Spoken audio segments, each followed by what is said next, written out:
আল্লাহর পক্ষে কিয়ামতের দিন আমরা সাক্ষী হিসাবে দাঁড়াবো।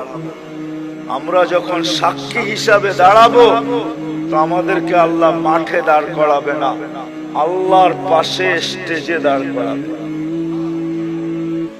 কিন্তু সত্য তো এটা, হিসাব কিতাব তো হবে, ঠিক না? কি হবে না? হ্যাঁ, তা আমাদের নবীজি জিজ্ঞাসা করবে আল্লাহ হিসাব কিতাব কিভাবে নিবেন? আল্লাহ বলে সবাইটা যেরকম নিব এরকমই নিব।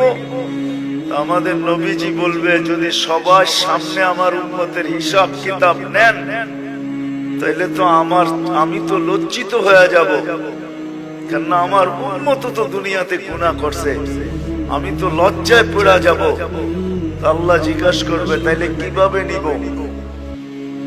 তো নবীজি বলবেন যে আমাকে নিতে দেন, আমি আলাদা ভাবে নেই। আল্লাহ প্রশ্ন করবে আপনাকে যদি নিতে দেই তো আপনিও তো আপনার উম্মতের গুনাহগুলা দেখবেন, তখনও তো আপনার চেহারাটা লজ্জায় ছোট হয়ে যাবে যে তোমরা আমার উম্মত হয়ে এই গুনাহ করলা, তো করলা কি করে, ঠিক না? সত্য তো?